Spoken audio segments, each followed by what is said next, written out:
Assalamualaikum warahmatullahi wabarakatuh. Waalaikumsalam warahmatullahi wabarakatuh. Ya, selamat pagi adik-adik semuanya. Selamat pagi Kak. Oke, alhamdulillah hari ini kita berkumpul di ruangan ini. Kita diberi kesempatan untuk kembali melanjutkan pelajaran kita, pelajaran sosiologi. Nah, hari ini kita akan membahas paket ke-6, yaitu tentang stratifikasi sosial. Nah, adik-adik bisa lihat di sini kakak udah nulis bahi atau belajar apa hari ini. Yang pertama kita nanti akan membahas definisi dari stratifikasi sosial. Kemudian nanti kita lanjut ke faktor pembentuk dari stratifikasi sosial itu. Dan yang terakhir kita akan membahas dari fungsi stratifikasi sosial. Oke. Nah, sebelumnya kita udah bahas sedikit kemarin tentang diferensiasi. Nah, materi selanjutnya itu tentang stratifikasi. Oke, sebelum kakak menjelaskan, mungkin kakak sedikit memberikan cerita mungkin ya, atau pemantiknya supaya ada lebih paham. Di sekolah Sultan pasti ada ini ya, yang namanya kepala sekolah, kemudian ada wakil kepala, kemudian ada gurunya juga. Setelah apa lagi yang ada di sekolah? Teman kelas. Ya, nama kelas itu berarti siswa. Terus apa lagi? Ada OSIS. Apa lagi? Struktur yang ada di sekolah mungkin? MPK. Oke, MPK. Ada lagi. Kalau di sekolah Kemal ada apa? Ya, organisasi SD sama DOSIS Kak. Oke, berarti kalau di pondok mungkin ada perbedaan sedikit ya sama di MAN atau di SMA. Nah, dari yang ada sebutkan tadi itu, yang pertama kan definisi ya. Oke. Masuk definisi.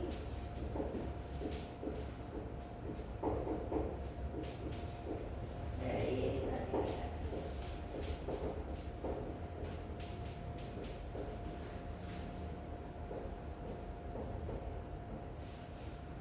Nah, di sana apakah kedudukan kepala sekolah dengan guru-guru itu sama?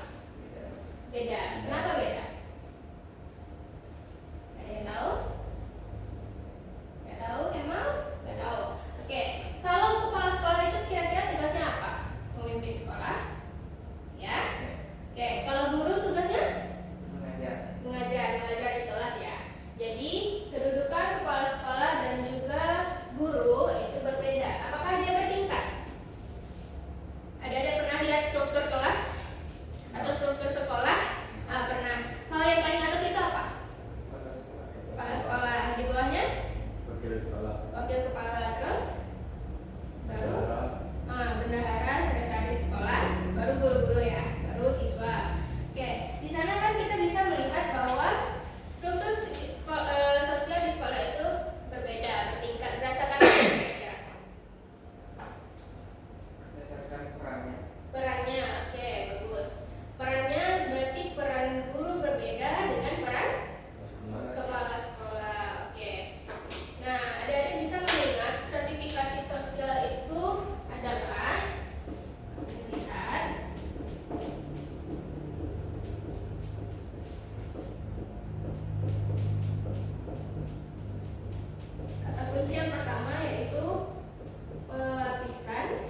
setiap orang memiliki kerjaan dan tanggung jawab yang berbeda-beda. Oke, berarti sesuai ya sama Ya sih. stratifikasi sosial. Oke, Kemal.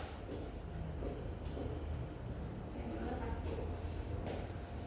Oke, sebelum kita lanjut ke materi berikutnya yaitu tentang faktor pembentuk, kira-kira berapa persen ada yang memahami tentang definisi stratifikasi ini? 80. Berarti gimana pertanyaan? Coba. Bingung sama kata-katanya? Ya, enggak. Kalau bingung mungkin bisa kita ini lagi sederhanakan. Ya. Ya. Ini udah dicatat tadi kan?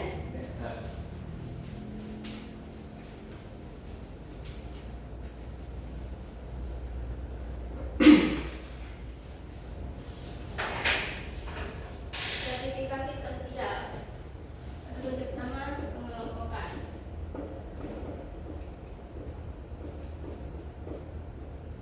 Oke, siapa yang dikelompokkan tadi? Anggota masyarakat.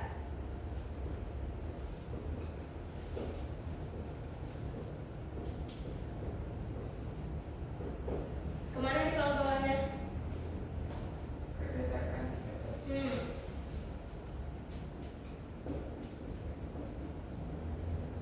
Tingkatan. Mengelompokkan anggota masyarakat ke dalam tingkatan. Berdasarkan apa memang? status dan kedudukan. Berdasarkan status atau kedudukan yang dimiliki. Jadi, adik-adik bisa mengingat sebagai yang pertama, stratifikasi sosial itu pengelompokan. Lalu, siapa yang dikelompokkan? Anggota masyarakat. Lalu ke dalam apa? Ke dalam tingkatan. Ingat tadi T, stratifikasi T, tingkatan. Berdasarkan status atau kedudukan yang dimiliki. Oke, udah? Bisa kita lanjut? Oke, berarti definisi udah selesai ya. Oke, selanjutnya kita bahas faktor pembentuk stratifikasi.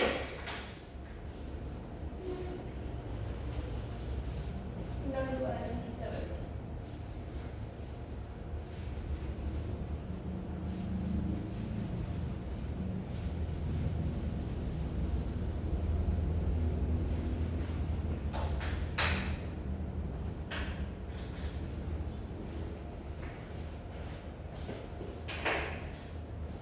Dasar atau faktor pembentuk.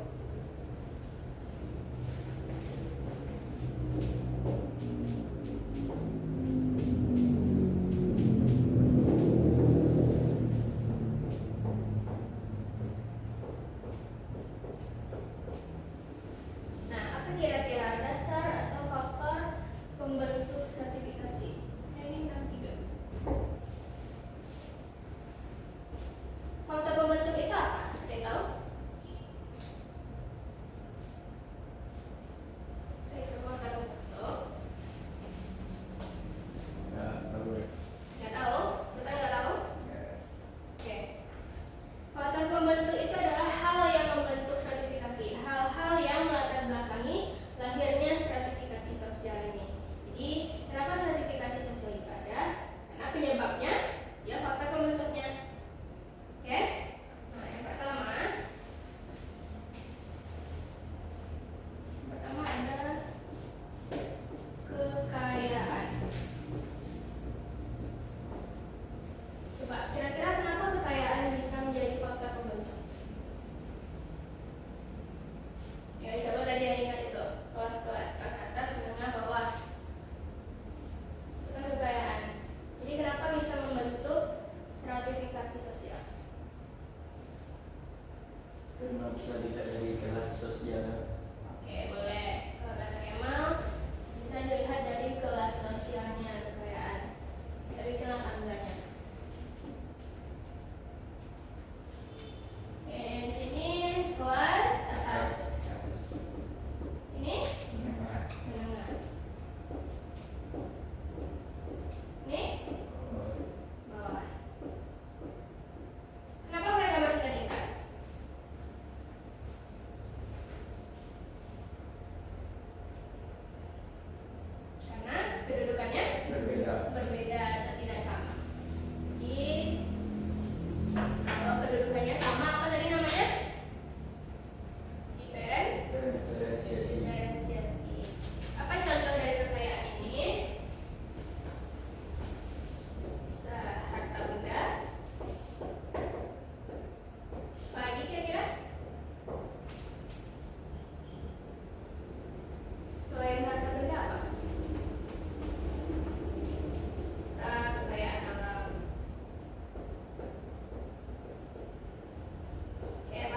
Sebenarnya kalau S2 tuh bisa jadi dosen juga, cuman dia wajib lanjut lagi S3 ya, dosen guru.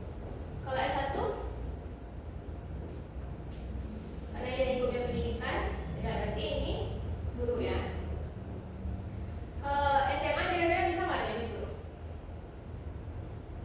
Seharusnya nggak bisa ya, karena dia belum pernah belajar yang namanya micro teaching atau cara mengajar gitu ya. Belum ada di sekolah. Di sekolah udah ada yang namanya cara mengajar gitu. Kalau kalian belum kan? Nah, ini dia. Berarti ini apa? Tingkatan kan? Nah, karena tingkatan inilah ilmu pengetahuan itu masuk ke faktor pembentuk stratifikasi sosial. Ada dosen ataupun guru, juga ada guru. Berarti tingkatannya S3, S2, S1. Oke. Oke, boleh dicatat dulu.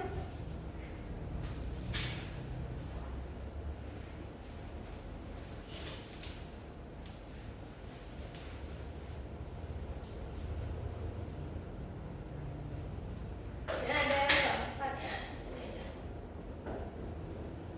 Terakhir.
Udah siap? Udah. Oke, yang keempat itu ada kehormatan. Saya diperoleh atau diberikan. Apa contohnya kehormatan? Kalian tahu?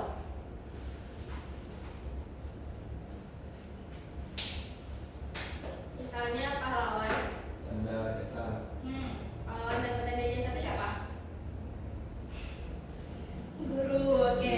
Kalau pahlawan nasional, kenapa dia dianugerahi gelar pahlawan nasional kira-kira?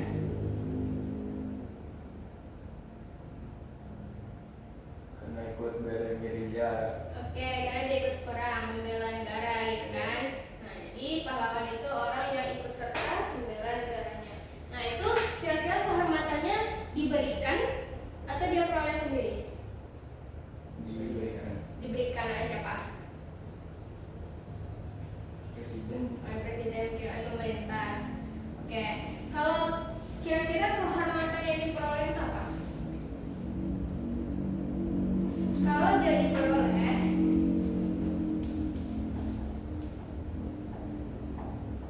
berarti dia berusaha untuk mencapai suatu gelar gitu ya, mencapai suatu gelar atau kehormatannya.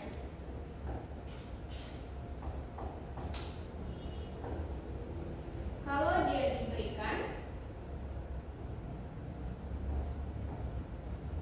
dia belum tentu berusaha.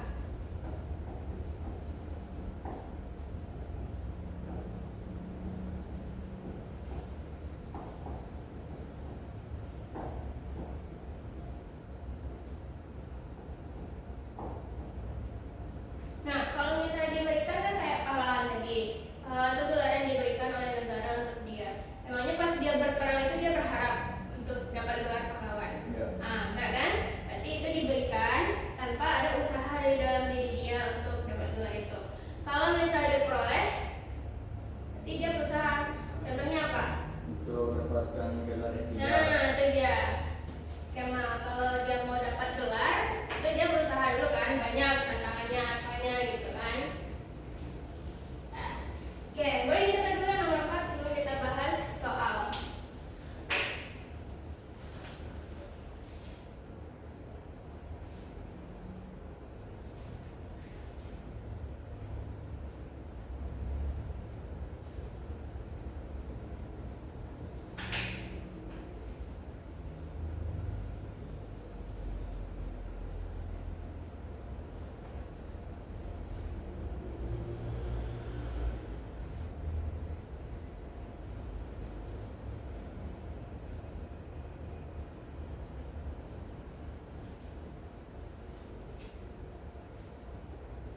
Jadi ada berapa dasar atau faktor pembentuknya?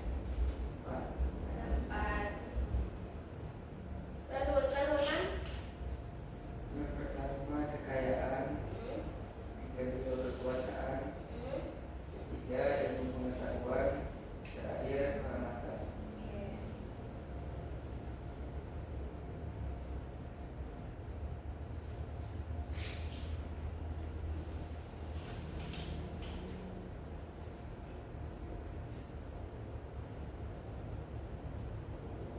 Sudah catatnya? Oke, sekarang kita bisa bahas soal dulu ya. Ini. Nah, coba ada perhatikan ada 4 opsi A, B, C, D. Kira-kira yang mana yang merupakan contoh dari verifikasi sosial yang kita bahas tadi? Apakah perbedaan warna kulit, atau mungkin perbedaan agama yang mereka anut, atau mungkin perbedaan suku bangsa, atau mungkin perbedaan tingkat ekonomi? Tingkat ekonomi. Tingkat ekonomi, kenapa emang? Karena perbedaan tingkat ekonomi termasuk dalam tingkat-tingkat seperti yang atas dan yang bawah. Oke, bagus. Kalau warna kulit itu gimana? Maksudnya perbedaannya? Termasuk ras.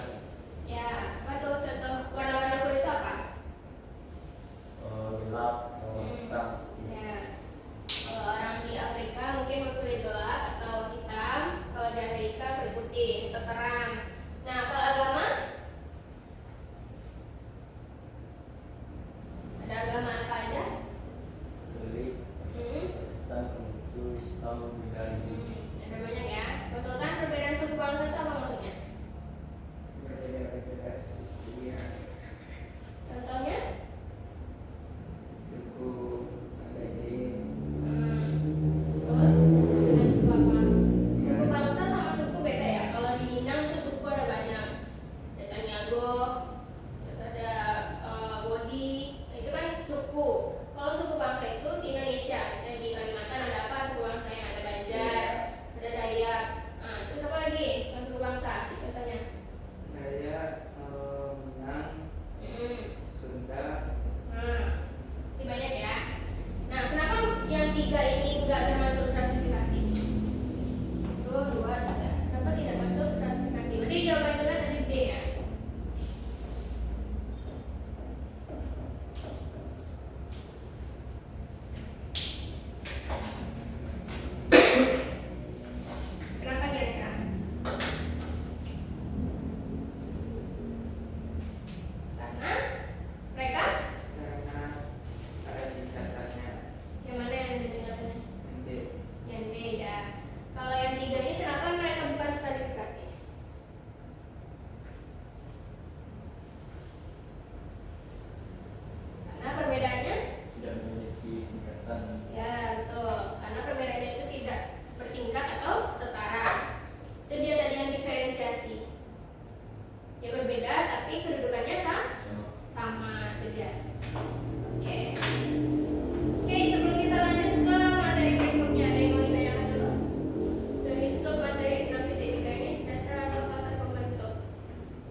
tidak memiliki pendidikan stratifikasinya termasuk yang mana? Oke, bagus tema pertanyaannya.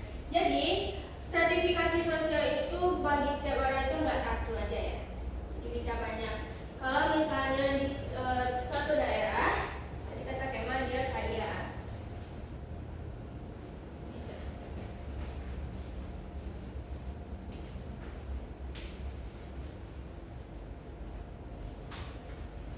Jadi dia kaya, tapi pendidikannya nggak tinggi gitu ya, Mam? Ya. Seorang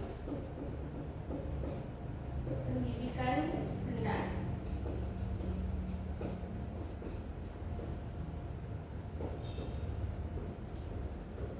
Tapi Dia kayak kekayaannya di atas ya.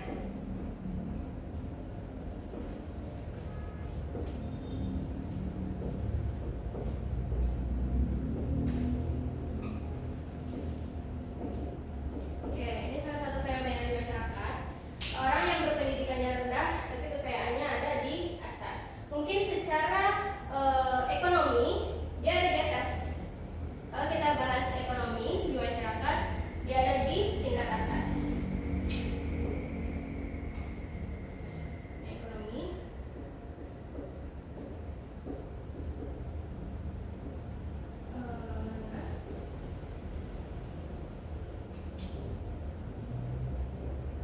Nah, berarti dia di sini kan.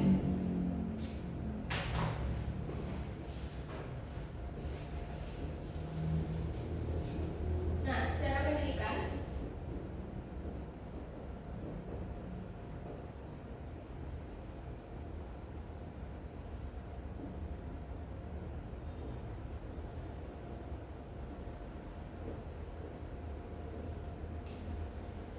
oke, kalau pendidikan dia berada di bawah. Oke. Secara ekonomi dia ada di atas. Mungkin dia lulusan SD atau SMP mungkin ya. Jadi dia lanjut berusaha, terus usahanya berhasil atau sukses. Jadi dia menjadi saudagar kaya gitu. Akhirnya dia berada di tingkat ekonomi yang di atas. Kalau di tingkat pendidikan dia mungkin di bawah. Jadi perannya juga beda. Kenapa kira-kira beda perannya? Karena kalau misalnya di suatu daerahnya itu ada kegiatan, misalnya kayak kegiatan 17 Agustus. Nah, kegiatan 17 Agustus itu dia bisa menyumbang kekayaan dia kan? Karena dia banyak uangnya, ada hartanya. Jadi dia bisa menyumbang. Kalau di bagian pendidikan nanti 17 Agustus misalnya ada juri cerdas cermat. Apakah bisa dia jadi juri? tidak. Kenapa? Karena pendidikannya Karena mungkin ada yang pendidikannya lebih di atas dia, walaupun mungkin ekonominya di bawah dia, ya kan? Oke, paham ya, Pak? Oke. Nah, dia mau ditanya? Betul? Ada? Enggak? Oke. Oke, berarti kita lanjut ya ke fungsi stratifikasi sosial.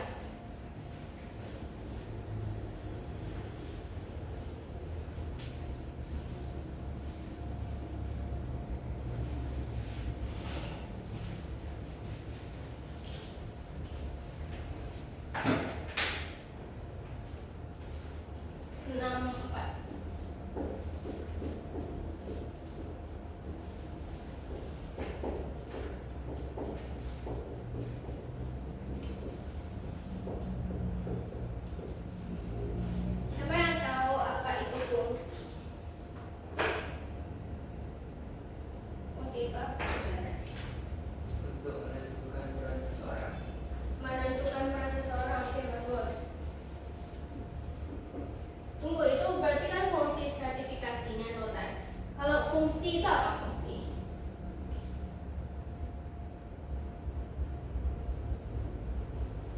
Fungsi itu adalah Kegunaan. kegunaan, bagus. Oke, Mal? Kegunaan, manfaat berarti ya. Nah, apa tadi terusan yang pertama? Untuk menentukan peran seseorang. Oke, bagus. Tuh kan? Peran. Jadi di sini kata kuncinya apa? statusnya? Manfaat. Bukan ini. Menentukan Peran. Statusnya peran.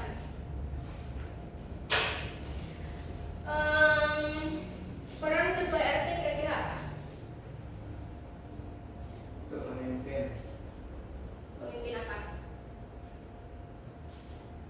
daerahnya, Wilayah. wilayah kekuasaan. Wilayah kekuasaannya. Wilayahnya itu apa? Daerah yang lebih kecil ya. Nah, terus berarti status dia di sana apa sebagai memimpin. berarti selain peran harus ada status. Peran dan status itu nggak bisa sama ya. Status dan peran.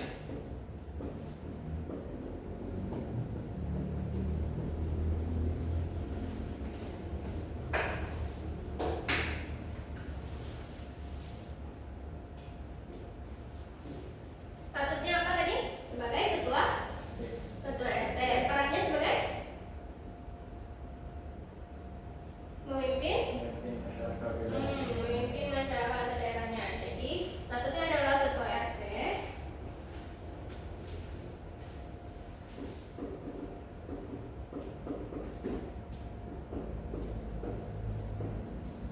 Perannya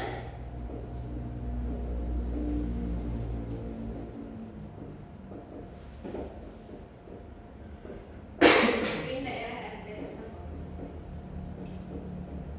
Oke, kalau statusnya guru, kira-kira perannya apa? Mengajar didik. Nah, bagus. Ada banyak. Mengajar dan mendidik siapa? Murid. Siswa. Peserta didik. Oke, apa lagi kira-kira contohnya? Statusnya ini, perannya ini.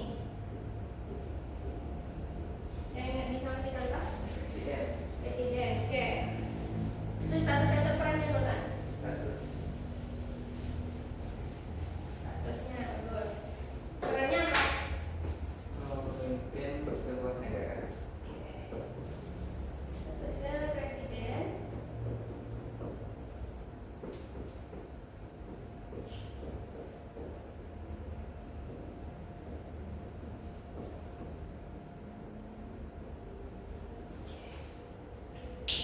Jadi sampai sini paham? Menentukan status dan peran. Kenapa menentukan status dan peran itu adalah fungsi stratifikasi?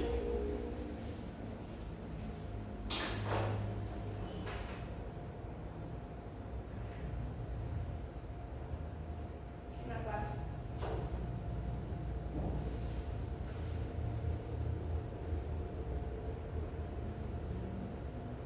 Yang tahu? Enggak. Oke. Karena status dan peran seseorang itu pasti beda-beda kan. Ada yang jadi guru tadi, terus mungkin ada yang jadi ketua RT, ada yang jadi presiden. Kan nggak mungkin satu orang tuh statusnya banyak. Mungkin aja sebenarnya. Tapi kalau menyangkut profesi, biasanya nggak banyak ya. Nggak mungkin dia jadi polisi, iya jadi guru, iya ini nggak mungkin kan. Nah, jadi mereka akan berperan sesuai statusnya masing-masing. Lalu dia fungsi stratifikasi sosial di sana. Kalau nggak ada status dan peran, tidak akan ada stratifikasi. Oke. Oke, kita lihat yang kedua. Apa kira-kira yang kedua? Fungsi stratifikasi ini.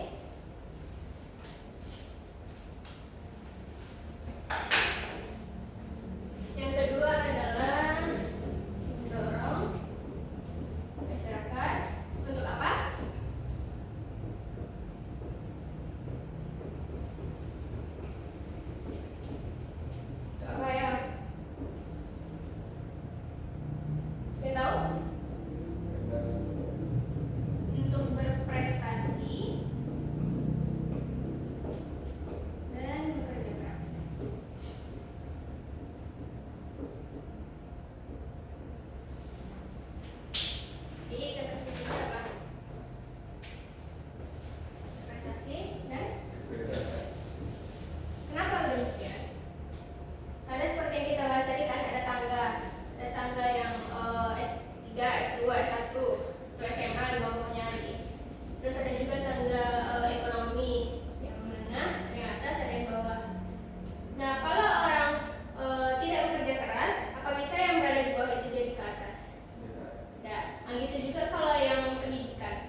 Caranya itu untuk mengatur wilayah kekuasaannya agar tidak terjadi konflik antar masyarakat dan salah paham dan lain-lain. Oke, bagus. Tingkat sosialnya itu berada di tingkat sosial atas.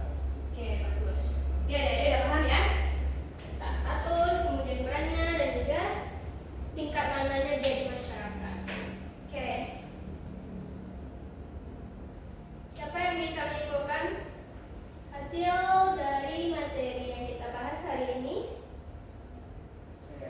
Oke, Sultan. Jadi hari ini Menyimpulkan.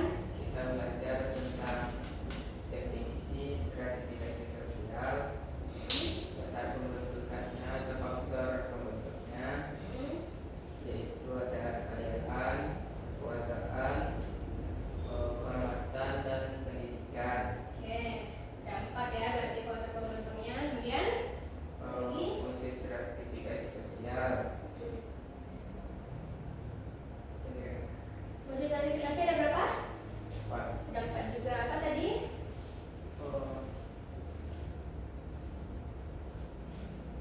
Menentukan. Menentukan status dan peran, Nah, untuk berprestasi dan kerja keras, Bagus. dan juga pembagian tugas dan tanggung jawab, dan sebagai dasar pemberian penghargaan. Oke, bagus. Sultan sama